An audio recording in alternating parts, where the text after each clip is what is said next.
Hello, welcome friends. Welcome to Manish Sharma channel. हमारे channel का purpose stock market education को simplify way में करना है। So let's begin. सो आज का मार्केट स्टार्टिंग में रैली आई थी, फिर मार्केट बंद होते होते डाउन साइड आ गया।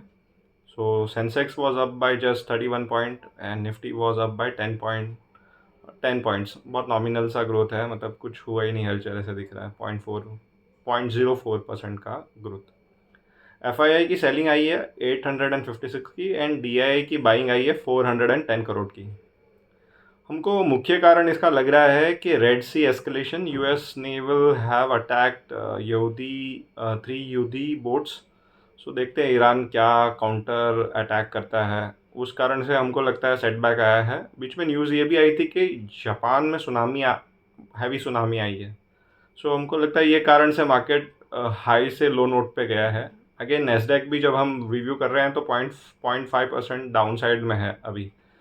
सो ग्लोबल ग्लोबल अगर डाउन साइड है तो मार्केट रिकवर भी जल्दी कर जाएगा, ये हमारा हमेशा का व्यू रहता है।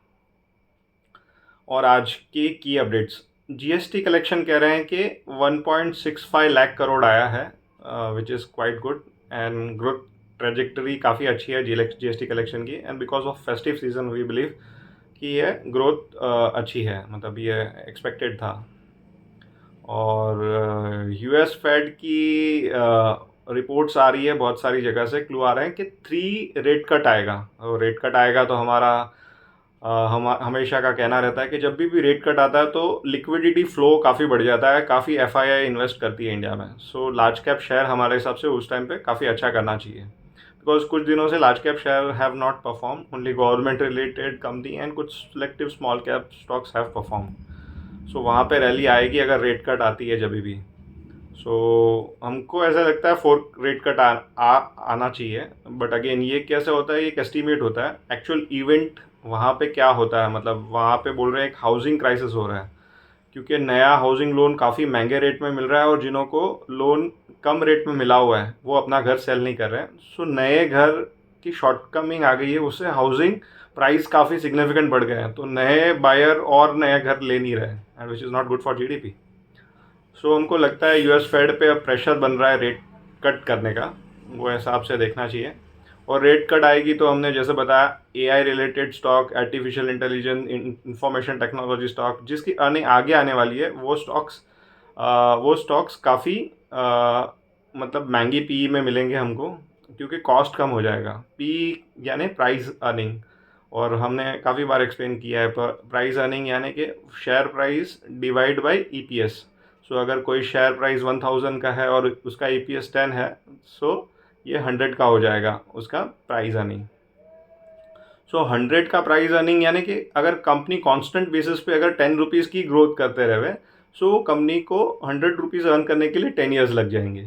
इसलिए हम मना करते हैं कि जो कंपनी की बहुत 100 भी हो जाती है वो आपको एक बार उसमें जागरूक रह के ही बाय करना चाहिए, वहाँ पे ग्रोथ है क्या नहीं। जो हमारा ग्रोथ वाला जो फॉर्मूला है कि मतलब ROE, return on equity divide by tax free risk free return. ROE यानी return on equity, return on equity होता है net profit after tax divide by equity share holders fund, यानी कि इक्विटी शेयर प्लस रिजर्व्स। सो ये formula है ROE का, और ROE ही आपको एक अंदेशा देती है कि शेयर होल्डर को कितना पैसा मिल रहा है। और tax free risk free return होता है मतलब इंटरेस्ट फ्री रिटर्न, जैसे सपोज 7 है माइनस टैक्स रेट 31% का, सो 4.8 आता है, बट हम सिंप्लिसिटी के लिए 5 लेते हैं। सो ग्रोथ कंपनी में क्या होता है कि वो P10 का 12 हो जाएगा, 14 हो जाएगा। सो उस कंपनी का वैल्यूएशन अगर P ज़्यादा भी है, सो लॉन्ग रन में वो कंपनी पैसा बना के दे देगी। अगर कोई कंपनी 40% ग्रोथ कर रही है, सो उसका P महंगा भी है, मतलब हमारे रिस्क फ्री रेशियो के हिसाब से 8 टाइम्स आता है। सो हो सकता है कि वो ट्रेड करे 12 times of the book value. और कोई अगर 35 कर रही है तो उसका फेयर वैल्यू आता है 7, बट वो ट्रेड कर सकती 7 टाइम्स ऑफ बुक, बट वो ट्रेड कर सकती है 10 टाइम, बिकॉज ऐसी बहुत कम कंपनियां होगी जो 35% का रिटर्न ऑन इक्विटी करेगी।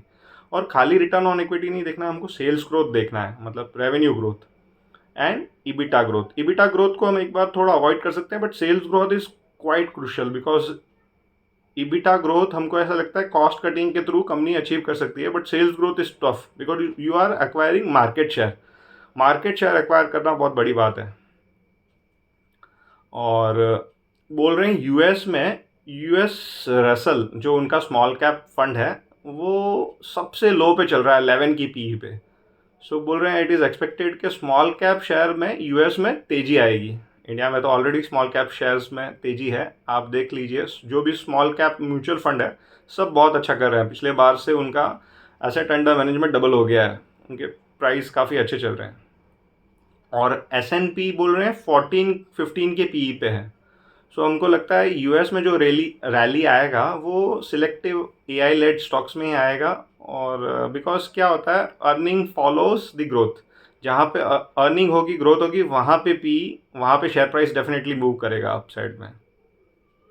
और एक क्वेश्चन आया था कि कितना ग्रोथ पे हमको पे करना चाहिए। मतलब अगर कोई कंपनी 35% से ग्रो कर रही है उसको हमको कितना टाइम्स ऑफ बुक पे करना चाहिए। तो हमने बताया था इसका 7 टाइम्स ऑफ द बुक आता है फॉर्मूला से, बट रियल लाइफ में ऐसे नहीं होता है। वो 7 नहीं, वो 10 पे ट्रेड कर रही होगी। बिकॉज इसका कारण सिंपल है कि ऐसी कंपनी बहुत कम होगी जो 35% से ग्रो कर रही होगी। अगर कोई कंपनी 20 की आरओई कर रही है तो वैसी 50 कंपनी होगी, तो उसको वैल्यूएशन शायद 6 टाइम्स मिलेगी जो कि होती है 4।